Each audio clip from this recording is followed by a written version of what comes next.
गीता सत्संग में आप सभी का स्वागत। जहां हम भगवत गीता के 11वें अध्याय को सर से जानने का प्रयास कर रहे हैं। सभी की ओर से सर को प्रणाम और निवेदन कि आज की गीता सत्संग की शुरुआत करें। ओम वसुदेव सुतं देवं कंसचाणूरमर्दनम देवकी परमानंदम कृष्णं वंदे जगत। सभी को बहुत बहुत प्रणाम। कल हमने श्लोक नंबर 8 लिया था और श्लोक नंबर 8 में भगवान जी को जब ये लगा कि अर्जुन को जो कुछ भी मैं दिखाने की कोशिश कर रहा हूँ वो उसे दिखाई नहीं दे रहा है, वो जैसा पहले जिज्ञासा से भरा हुआ खड़ा था वैसा ही अब खड़ा है। तो फिर भगवान को ध्यान आया कि ये क्यों नहीं देख पा रहा, तो भगवान ने उसके लिए दिव्य दृष्टि का जो है उसे प्रदान किया, ताकि वह, क्योंकि सामान्य जो दृष्टि है मनुष्य की, जिसे चरम चक्षु कहा गया है, वो इस लायक नहीं है कि भगवान के उस दिव्य स्वरूप को देख सके। तो भगवान ने अर्जुन को दिव्य दृष्टि दी और इसके बाद जैसा हमने कल बात की थी कि जो इस कथा का जो सूत्रधार है संजय, वो वापस आता है। अब वो क्या कहता है इसके बारे में हम बात करेंगे। और हम श्लोक 9 से 13 ये तीनों चारों इकट्ठे लेने वाले हैं। आशु बहन से अनुरोध के चारों श्लोक पढ़ते, फिर हम इन पर चर्चा करते। जी सर। एवमुक्त्वा ततो राजन् महायोगेश्वरो हरिः दर्शयामास पार्थाय परम रूपमहैश्वरम्। संजय ने कहा, हे राजा, इस प्रकार कहकर महायोगेश्वर भगवान ने अर्जुन को अपना विश्व रूप दिखलाया।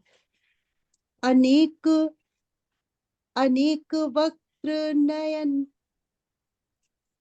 अनेक अद्भुत दर्शनम, अद्भुत दर्शनम, अनेक वक्त्र नयन, नहीं, अनेक दिव्याभरणम। अनेक दिव्याभरणम, दिव्यानेकोद्यतायुधम, दिव्यमाल्याम्बरधरम, दिव्यगन्धानुलेपनम, सर्वाश्चर्यमयं देवम अनंतम विश्वतोमुखम। अर्जुन ने उस विश्व रूप में असंख्य मुख, असंख्य नेत्र तथा असंख्य आश्चर्यमय दृश्य देखे। यह रूप अनेक दैवी आभूषणों से अलंकृत था और अनेक दैवी हथियार उठाए हुए था। यह दैवी मालाएं तथा वस्त्र धारण किए था और उस पर अनेक दिव्य सुगंधियां लगी थी। सब कुछ आश्चर्यमय, तेजमय, असीम तथा सर्वत्र व्याप्त था। दिवि सूर्य सहस्रस्य भवेद्युगपदुत्थिता, यदि भः सदृशी सा स्यात्, भासः तस्य महात्मनः। यदि आकाश में हजारों सूर्य एक साथ उदय हों तो उनका प्रकाश शायद परम पुरुष के इस विश्व रूप के तेज की समता कर सके।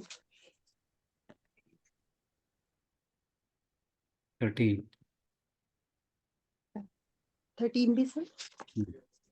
ठीक। त्रैकस्थं जगत्कृत्स्नं प्रविभक्तमनेकधा अपश्यद् देवस्य शरीरे पांडवस्तदा। उस समय अर्जुन भगवान के विश्व रूप में एक ही स्थान पर स्थित हजारों भागों में विभक्त ब्रह्मांड के अनंत अंशों को देख सका।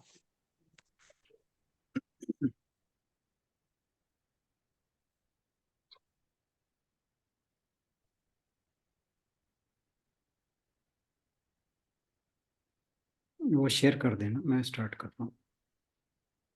जी सर। जब भगवान श्री कृष्ण ने अर्जुन से कहा कि हे अर्जुन, मैं तुझे परम सूक्ष्म दिव्य दृष्टि देता हूँ, क्योंकि चरम चक्षु से अतीन्द्रिय तत्व का दर्शन नहीं होता। ऐसा कहने पर भगवान श्री कृष्ण ने अर्जुन को विश्व रूप का दर्शन करा दिया। अर्जुन आश्चर्यचकित होकर मूकवत खड़ा रह गया। श्री कृष्ण अर्जुन संवाद कुछ समय के लिए बंद हो गया। इसलिए इस स्थिति का एवं अर्जुन की अवस्था का वर्णन संजय ने धृतराष्ट्र से किया। संजय ने कहा, इस प्रकार कहकर, हे राजन, महायोगेश्वर भगवान श्री हरि ने पार्थ को अपना सर्वोच्च और दिव्य रूप प्रकट किया। संपूर्ण ब्रह्मांड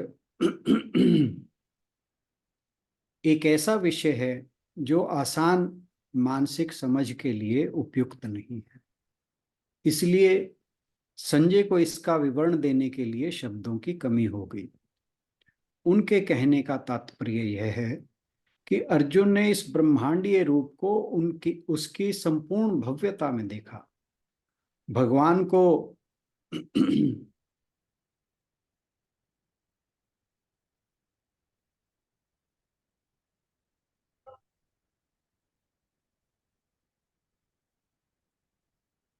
और भगवान को हर जगह, हर समय, हर वस्तु में देखा, जिससे यह संकेत मिलता है कि वे स्थान, समय और वस्तु की सीमा से परे है।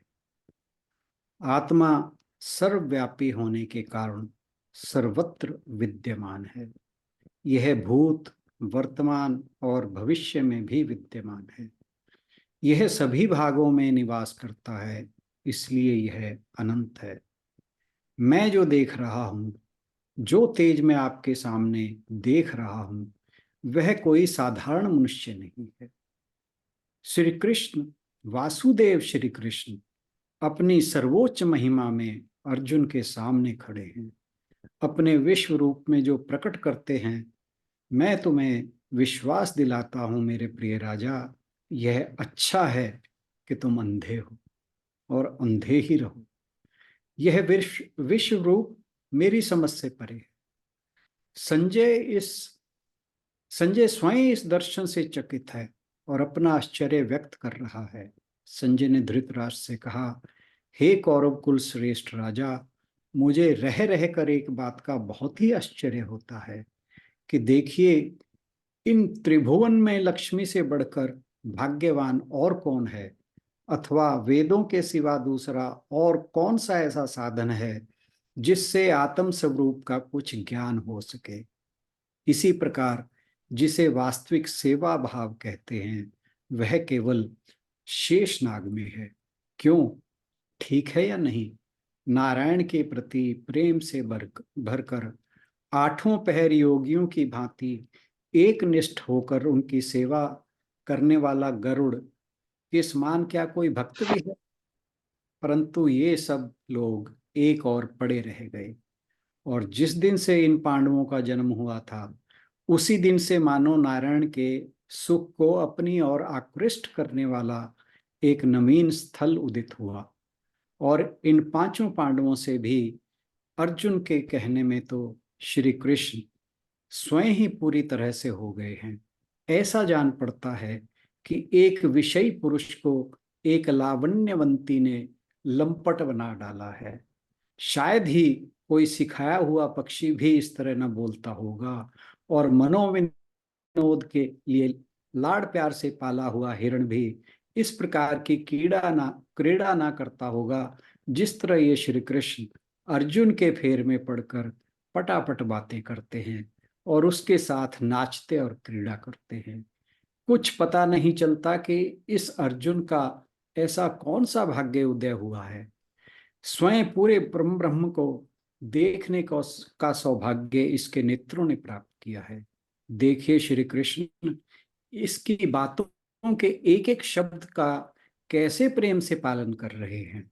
यदि अर्जुन क्रोध भी करता है तो देव उसे आनंद पूर्वक सहन करते हैं। यदि अर्जुन रूठता है तो देव उसे मनाते हैं। यह बड़े ही आश्चर्य की बात है कि अर्जुन के लिए श्री कृष्ण ऐसे पागल हो रहे हैं। विषय वासना पर विजय प्राप्त करके जो शुक्र आदि योगी जन सामर्थ्यवान बने थे, वही इन श्री कृष्ण की रासलीला और विषय विलास का वर्णन करते हुए इनके स्तुति पाठक बन गए। योगी लोग आत्मचिंतन की समाधि लगाकर इन श्री कृष्ण का ध्यान करते हैं। परंतु हे राजा धृतराष्ट्र, मुझे इस बात का बहुत ही आश्चर्य हो रहा है कि वही श्री कृष्ण आज इस प्रकार से अर्जुन के बिल्कुल अधीन हो रहे हैं। फिर इसके उपरांत तुरंत ही संजय ने कहा, अथवा हे कौरव श्रेष्ठ, इसमें आश्चर्य की ही कौन सी बात है। श्री कृष्ण जिसको स्वीकार कर लेते हैं उसका ऐसा ही भाग्योदय होता है। इसीलिए ना देवाधिदेव ने इसलिए देवाधिदेव ने अर्जुन से कहा, हे अर्जुन, अब मैं तुम्हें दिव्य दृष्टि देता हूं। इसकी सहायता से तुम मेरा पूरा विश्व रूप देख सकोगे। अभी यह बात श्री कृष्ण के पूरी तरह मुंह से निकल भी नहीं पाई थी कि एकदम से अज्ञान का अंधकार नष्ट होने लगा। वे श्री कृष्ण के मुख से निकले हुए नहीं थे, बल्कि ब्रह्म स्वरूप के साम्राज्य का जो दीपक है, उसी की यह ज्ञान रूपी ज्योति श्री कृष्ण ने अर्जुन के लिए जलाई थी।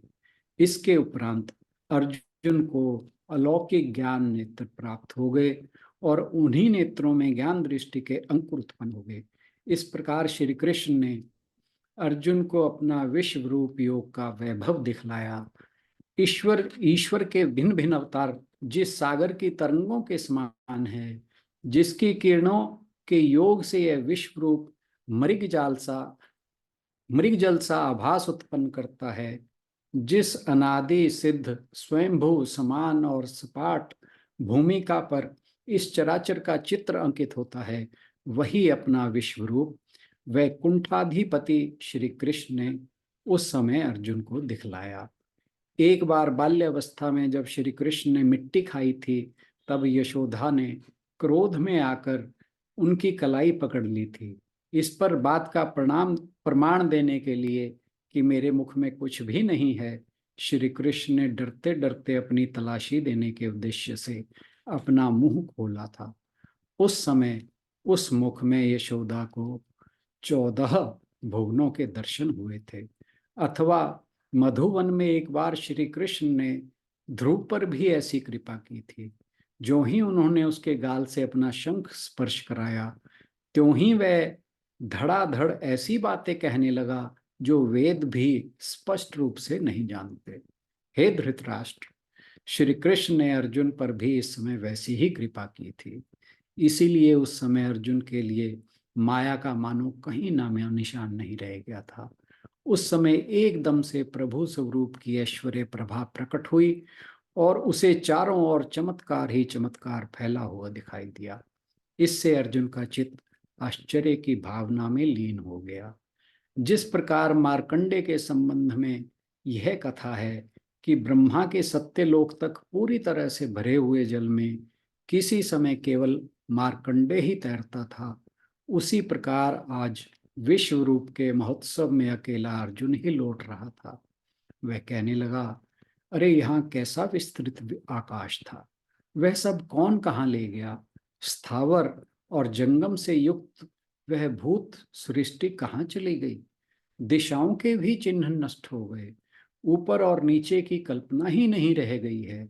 उसके लिए सृष्टि के आकार का आज भी उसी प्रकार लोप हो गया था, जिस प्रकार जागने पर स्वप्न की सब बातों का लोप हो जाता है, अथवा जिस प्रकार सूर्य के तेज के प्रभाव से चंद्रमा और तारे अदृश्य हो जाते हैं, उसी प्रकार जान पड़ता है कि मानो प्रभु के इस विश्व रूप ने सारी सृष्टि की रचना को निगल लिया है।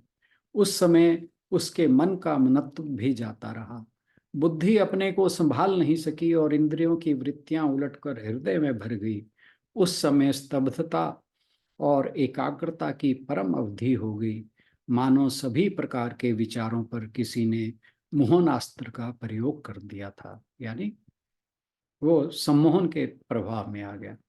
जब इस प्रकार आश्चर्य में लीन होकर अर्जुन कौतुक से देखने लगा, तब उसे अपने सामने 4 हाथों से युक्त श्री कृष्ण का कोमल स्वरूप दिखाई पड़ा, परंतु वही रूप चारों ओर अनेक प्रकार के वेशों में दिखाई पड़ रहा था। जिस प्रकार वर्षा काल में मेघों के समूह बराबर बढ़ते जाते हैं, अथवा महाप्रलय के समय सूर्य का तेज बराबर बढ़ता जाता है, उसी प्रकार उस समय प्रभु के विश्व रूप ने अपने सिवा और कुछ भी बाकी नहीं रहने दिया था।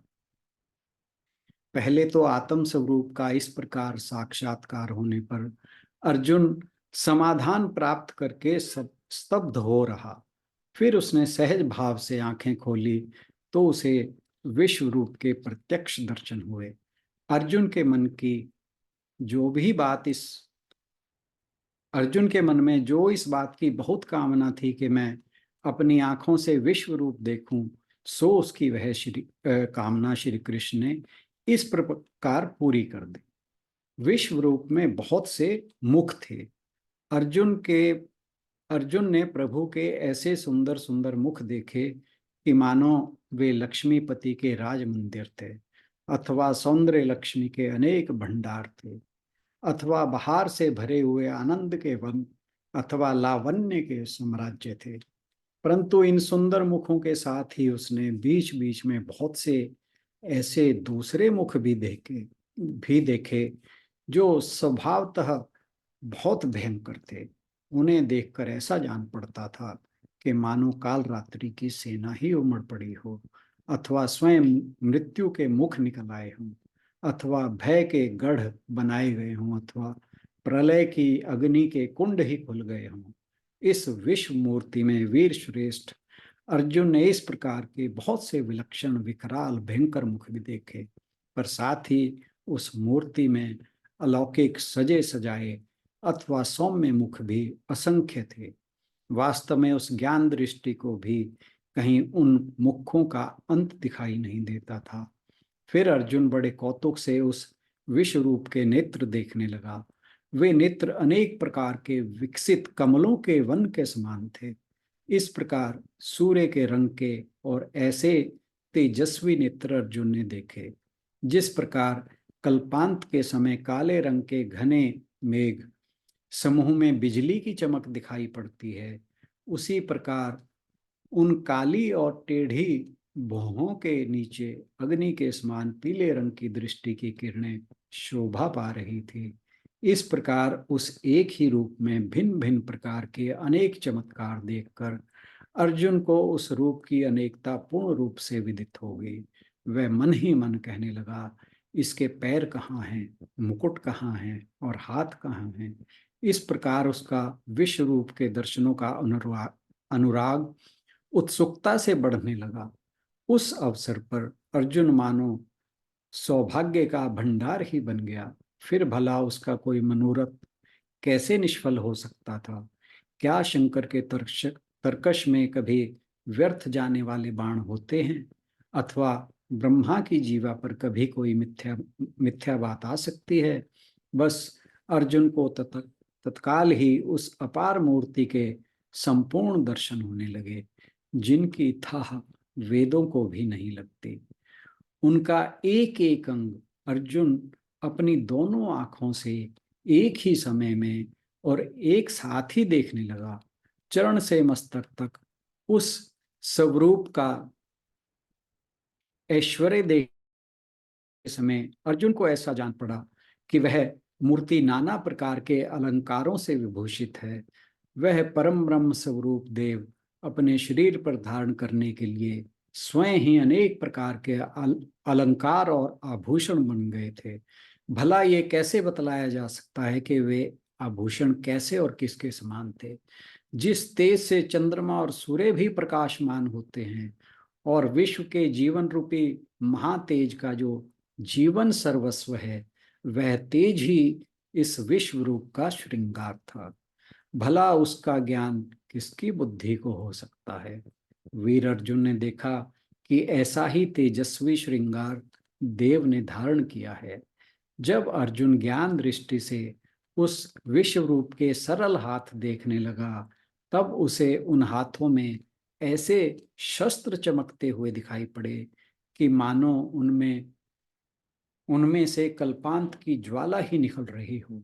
उस समय अर्जुन की समझ में यह बात आई कि इस रूप में अंग और अलंकार, हाथ और हथियार, जीव और शरीर की जोड़ियों में दोनों वस्तुएं स्वयं देव ही हैं, और इसी ठाठ से देव ने सारा स्थावर जंगम विश्व ठसाठस भरकर व्याप्त कर रखा है। उन हथियारों की किरणों की प्रबल अग्नि में नक्षत्र मानो भूने जाने वाले चनों की तरह फूट रहे थे, और उसके ताप से अग्नि मानो घबराकर समुद्र में घुसने को तैयार हो रहे थे। इसके उपरांत अर्जुन ने देव के ऐसे असंख्य हाथ देखे, जिनमें ऐसे शस्त्र थे जो मानो कालकूट विष की लहरों में बुझाए हुए थे, अथवा प्रचंड विद्युत से युक्त थे। मानो भयभीत होकर इन शस्त्र युक्त हाथों की ओर से अर्जुन ने अपनी दृष्टि हटा ली, और तब वह प्रभु का गला और मस्तक देखने लगा, जिनसे कल्प वृक्षों की उत्पत्ति हुई थी, जो आत्म प्राप्ति के आदि स्थान ही हैं, और जिनमें थकी हुई लक्ष्मी विश्राम लेती हैं। वे अत्यंत स्वच्छ और सुंदर पुष्प उस गले और मस्तक पर धारण किए हुए दिखाई दिए। मस्तक पर गुच्छे भिन्न भिन्न अव्ययों पर फूलों के जाल, गजरे और झालरें आदि, और गले में दिव्य पुष्प मालाएं लहरा रही थी। देव के नितंब पर पीतांबर इस प्रकार शोभा दे रहा था कि मालूम होता था कि स्वर्ग ने सूर्य के तेज का परिधान धारण किया हो, अथवा मेरु पर्वत सोने से ढक दिया गया हो। जिस प्रकार कर्पूर गौर शंकर को कर्पूर मला गया हो, अथवा कैलाश के धवल गिरी पर पारे का लेप चढ़ाया गया हो, अथवा क्षीर सागर को दूध के समान सफेद वस्त्र पहनाया गया हो, अथवा चांदनी की तह लगाकर आकाश पर उसकी खेती चढ़ाई गई हो, उसी प्रकार चंदन का उपटन प्रभु के सारे शरीर में लगा हुआ दिखाई दिया। जिस सुगंध से आत्म स्वरूप का तेज भी अधिक प्रकाशमान होता है, जिससे ब्रह्मानंद का दाह शांत होता है, जिससे पृथ्वी को चैतन्य प्राप्त होता है, विरक्त सन्यासी भी जिसकी संगति करते हैं, और अनंग मदन भी जो अपने सारे अंग में लगाता है, उस सुगंध के महत्व का वर्णन भला कौन कर सकता है। इस प्रकार एक एक श्रृंगार की शोभा देखता देखता अर्जुन इतना घबरा गया कि उसे इस बात का भी अच्छी तरह पता नहीं चलता था कि प्रभु खड़े हैं अथवा बैठे हैं या सोए हैं। बाहर के चर्म चक्षु खोलकर देखने पर सब कुछ देव मूर्तिमय ही दिखाई देता था, और जब वह यह निश्चय करके आंख बंद कर लेता था कि मैं इन आंखों से देखूंगा ही नहीं, तब अंदर भी उसे सब कुछ देवमय ही दिखाई देता था। सामने अपरंपार मुख दिखाई देते थे, इसलिए जब अर्जुन डरकर पीछे की ओर देखने लगा, तब उसने देखा कि उधर भी देव के मुख, हाथ, पैर आदि सब कुछ वैसे के वैसे ही हैं। यदि आंखें खोलकर देखने पर ये सब वस्तुएं दिखाई पड़ती हों, तो इसमें आश्चर्य की क्या बात है। परंतु सुनने योग्य विलक्षण बात यह है कि ना देखने की अवस्था में भी, आंखें बंद किए रहने पर भी देव के वही दर्शन होते थे। प्रभु कृपा की यह कैसी विलक्षण करनी है। अर्जुन की देखने की भी और न देखने की भी दोनों ही क्रियाएं नारायण ने पूर्ण रूप से व्याप्त कर रखी थी। इसलिए उन दोनों क्रियाओं में उसे नारायण के ही दर्शन होते थे। जब अर्जुन चमत्कार की एक बाढ़ में से निकलकर जल्दी जल्दी किनारे की ओर आ रहा था, तब इसी बीच में वह चमत्कार के एक दूसरे महासागर में जा पड़ा। इस प्रकार उस अनंत स्वरूपी नारायण ने अपने दर्शन की अलौकिक सामर्थ्य से अर्जुन को बिल्कुल घबरा दिया। प्रभु तो स्वभावतः ही विश्वतोमुख अर्थात सर्वव्यापी हैं, और तिस पर अर्जुन ने उनसे यह प्रार्थना की थी कि आप मुझे अपना विश्व रूप दिखलाएं। इसलिए देव स्वयं ही सारे विश्व का रूप धारण करके उसके सामने प्रकट हुए थे। और फिर नारायण ने अर्जुन को कोई ऐसी स्थूल दृष्टि तो दी नहीं थी कि यदि दीपक का अथवा सूर्य का प्रकाश हो तभी उसे दिखाई पड़े, और यदि दीपक अथवा सूर्य की सहायता ना प्राप्त हो तो उसे दृष्टि से दिखाई ही ना पड़े। अतः हे राजा धृतराष्ट्र, आप यह बात ध्यान में रखें कि अर्जुन चाहे अपनी आंख बंद रखता अथवा खुली रखता, दोनों ही अवस्थाओं में अर्जुन के लिए देखने के सिवा और कोई उपाय नहीं था। यही बात हस्तिनापुर में संजय राजा धृतराष्ट्र से कह रहे हैं। संजय ने फिर कहा, हे राजन, और नहीं तो कम से कम इतना तो आप अवश्य ध्यान में रखें कि अर्जुन ने प्रभु का विश्व रूप देखा, और वह रूप अनेक प्रकार के अलंकारों से भरा हुआ होने पर भी सर्वव्यापी था। हे राजन, मैं क्या बतलाऊं कि विश्व रूप के उन अंगों कांति का अद्भुत दृश्य कैसा और किसके सामने था। महाप्रलय के समय 12 सूर्य एकत्र होते हैं। यदि उस प्रकार के हजारों दिव्य सूर्य एक साथ उदय हों तो भी उन्हें उस विश्व रूप के तेज की महिमा की थाह नहीं लग सकती। यदि विश्व की सारी विद्युत एकत्र की जाए और कल्पांत की अग्नि का सारा मसाला एकत्र किया जाए और उनमें प्रसिद्ध 10 महातेज भी सम्मिलित कर लिए जाएं, तो कदाचित उस विश्व रूप के अंग प्रभा के तेज के सामने वे कुछ कम ही सिद्ध होंगे। परंतु ऐसा तेज कदाचित कहीं ना मिलेगा जो ठीक तरह से उसका आसपास भी ठहरे। इस प्रकार का अपार महत्व इन श्री कृष्ण में स्वाभाविक ही है। उनके सर्वांग का सर्वत्र फैलना तेज जो मुझे देखने को मिला, यह महामुनि व्यास की कृपा का फल है। संजय धृतराष्ट्र को बता रहे हैं। उसी विश्व रूप के एक कोने में यह सारा जगत अपने संपूर्ण विस्तार के सहित उसी प्रकार पड़ा हुआ था जिस प्रकार महासागर में भिन्न भिन्न बुलबुले दिखाई देते हैं, आकाश में भिन्न भिन्न मेघ होते हैं, अथवा जमीन पर चींटियों के बने हुए घर होते हैं, अथवा मेरू पर्वत पर बहुत से परमाणु रहते हैं। बस ठीक इसी प्रकार पूरा विश्व उन देव के शरीर में उस समय अर्जुन देख रहा था। ओपनहाइमर ने गीता का अध्ययन किया था और इसलिए गीता का यह श्लोक उनके दिमाग में आया।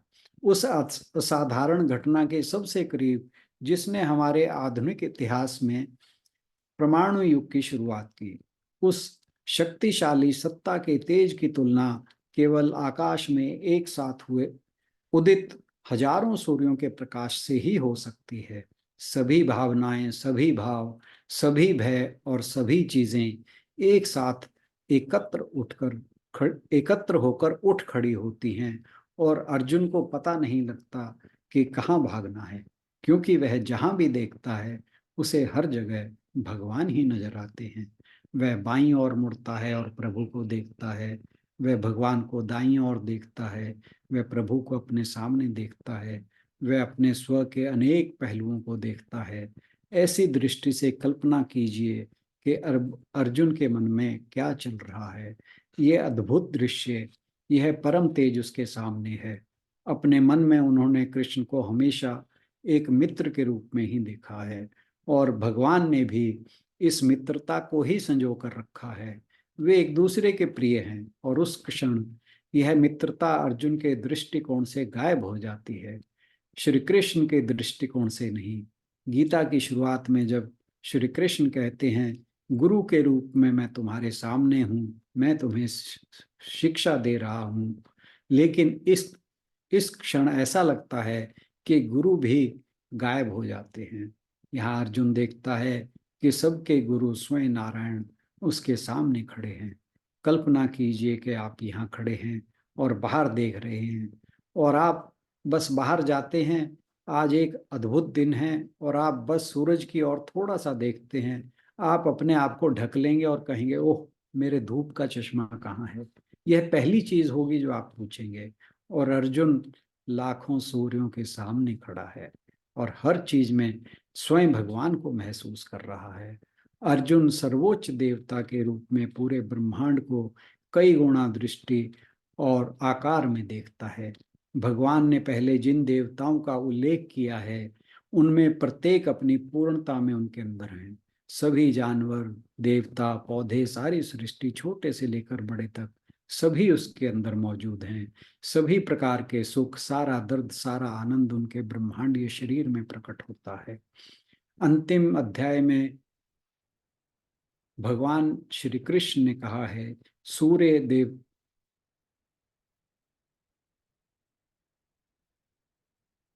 अंतिम ने पिछले अध्याय में भगवान श्री कृष्ण ने कहा है, सूर्य देवताओं में मैं विष्णु हूँ, रुद्रों में मैं शिव हूँ। लेकिन यहाँ अर्जुन उन सबको अपने सामने देखता है, सिर्फ एक हिस्सा नहीं बल्कि उनकी संपूर्णता। वह खड़े होकर पूरे ब्रह्मांड को देख रहा है। स्वयं भगवान के इस ब्रह्मांडीय शरीर को, इस भव्य रूप को अर्जुन ने ऐसा गौरवशाली रूप कभी नहीं देखा था। उसने कभी ऐसे दृश्य की कल्पना भी नहीं की थी।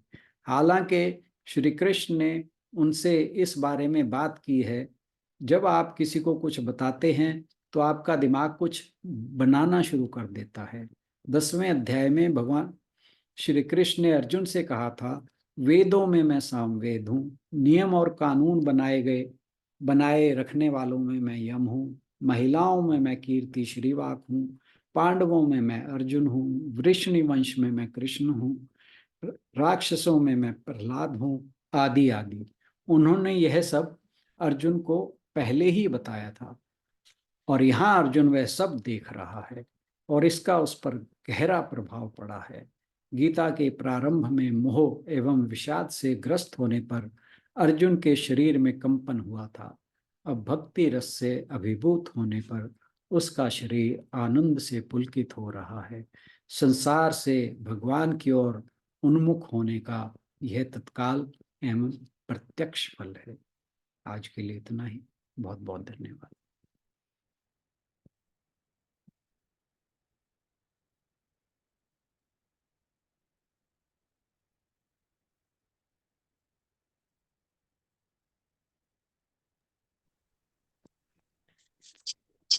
बहुत सुंदर दर्शन परमात्मा के। आज के इन श्लोकों को लेकर यदि आप लोग कुछ कहना चाहें तो आपका स्वागत है।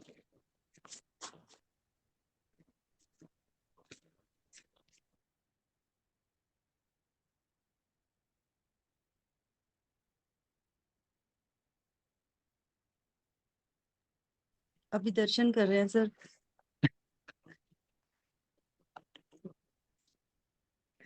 अभी आंखें खोलने का मन नहीं कर रहा होगा किसी का। ठीक बात है।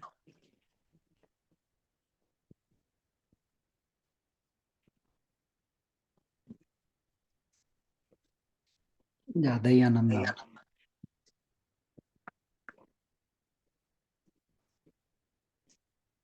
सर सारा सुनने के बाद जो उसको फील करने का मजा होता है ना। यस, बिल्कुल सही बात है। मैं ये मजा थोड़ा आपसे पहले ले चुका था।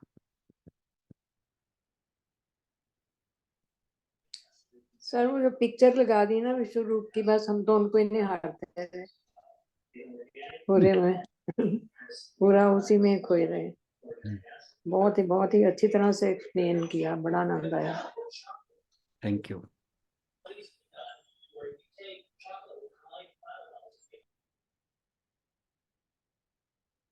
चलिए जी, समापन करें फिर। जी। ओम पूर्णमदः पूर्णमिदं पूर्णात् मुच्यते पूर्णस्य पूर्णमादाय पूर्णमेवावशिष्यते। ओम शांति शांति शांति। हरिओम। सभी को बहुत बहुत प्रणाम और आज के सत्संग में आने के लिए बहुत बहुत धन्यवाद।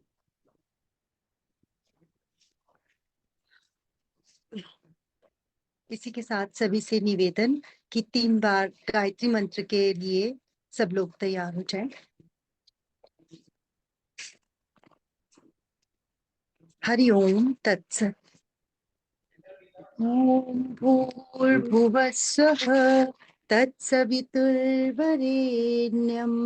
भर्गो देवस्य धीमहि धियो यो नः प्रचोदयात्। ओम भूर्भुवः स्वः तत्सवितुर्वरेण्यं भर्गो देवस्य धीमहि धियो यो नः प्रचोदयात्। ओम भूर्भुवः स्वः तत्सवितुर्वरेण्यं भर्गो देवस्य धीमहि धियो यो नः प्रचोदयात्। ओम शांति शांति शांति। हरिओम। सभी को बहुत हरिओम। आप सभी का आज के सत्संग में शामिल होने के लिए बहुत बहुत धन्यवाद। कल मिलते हैं अगले श्लोकों के साथ। Thank you everyone. Thank you sir. Thank you.